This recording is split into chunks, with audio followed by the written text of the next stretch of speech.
mais uma aula do nosso curso de UML.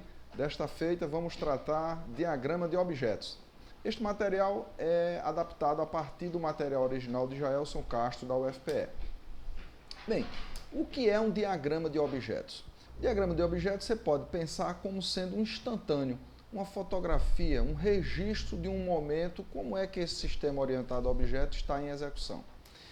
Outra coisa importante é que neste diagrama você vai conseguir enxergar os valores dos objetos, dos seus atributos, né, e as ligações, as conexões, os links entre esses objetos.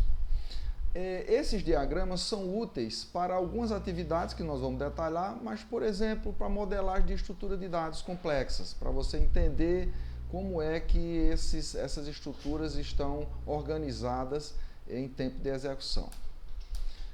Nesse sentido, é importante frisar que é comum haver centenas ou milhares de objetos em um sistema em execução. A maioria deles são anônimos, então é impossível que um diagrama de objetos vá mostrar todos esses objetos que estão vivos, que existem no sistema num dado momento. Então, um diagrama, obviamente, mostra apenas uma parte desses objetos, tá certo? É importante você entender isso. E um diagrama de objetos, ele não mostra a evolução, né, do comportamento, dos conteúdos, do estado desses objetos ao longo do tempo. Você não vai conseguir observar isso. Importante entender que o diagrama de objeto ele é estático, né? Ele não tem essa capacidade de mostrar a dinâmica. Se você quiser ver essa dinâmica, você vai ter que trabalhar com outros diagramas, como o diagrama de sequência, o diagrama de estados ou o diagrama de comunicação.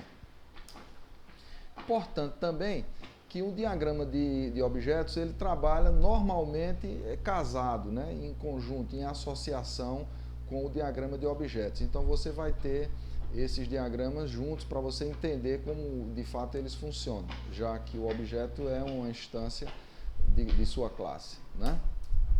Quais são as aplicações que eu posso ter para um diagrama de objetos, então, já que ele tem essas limitações? A construção de protótipos de sistemas, para você entender como estão estruturados esses dados, né, e a sua modelagem. A questão da engenharia reversa, então eu quero entender como é que foi feito para poder fazer diferente, ou melhorar, ou refazer. A questão da compreensão de um sistema, do ponto de vista prático, né, por uma perspectiva prática.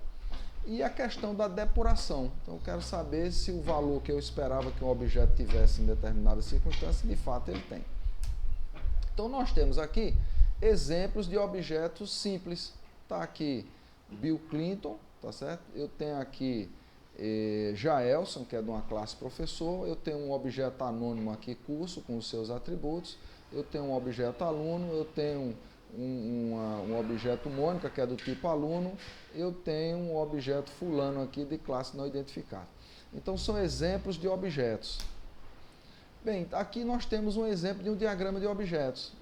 Observe que você tem objetos aqui C, que é do tipo company, D, que é do tipo departamento, D2, que é departamento também, né? Então, você tem aqui um atributo RD, por exemplo, para o atributo nome, tá certo? Você tem aqui vários objetos que são do mesmo tipo, né? Você tem aqui uma pessoa que gerencia departamento e você tem as conexões entre esses objetos aqui, tá certo? Então você vai ter aqui, por exemplo, esse aqui só tem a classe, você não vai ter um nome para ele, então ele é anônimo, né? Então você tem aqui exemplos de relações de um diagrama de objeto num dado momento.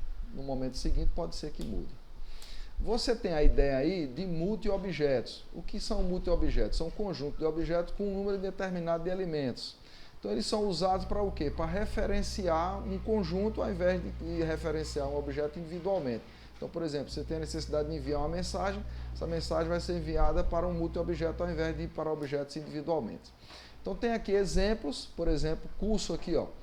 Objetos da classe curso C1, C2, C3, né, aluno, tal, vale, então multi-objetos, tá certo? Então eles são, por exemplo, podem aparecer na ideia de um diagrama de comunicação, como é o caso aqui, tá certo? E um exemplo do diagrama de objetos aqui. Então eu tenho aqui a classe professor, tá certo? que ministra curso, um aluno que está matriculado no curso, tá? Então aqui embaixo você tem instâncias, professor Jaelson, o curso IF 291 MPS, o outro curso aqui, você tem uma instância de aluno, alunos anônimos, então você tem aqui todo um contexto aqui de objetos e as suas relações. Então esse aqui é um exemplo de diagrama de objetos. Então eu espero que você tenha gostado, tenha entendido, tá certo? Procure ver, por exemplo, vídeos correlatos, como o diagrama de classe, e fazer os exercícios que estão disponíveis no nosso material, ok? Até a próxima, curta aí e se inscreva no canal. Valeu!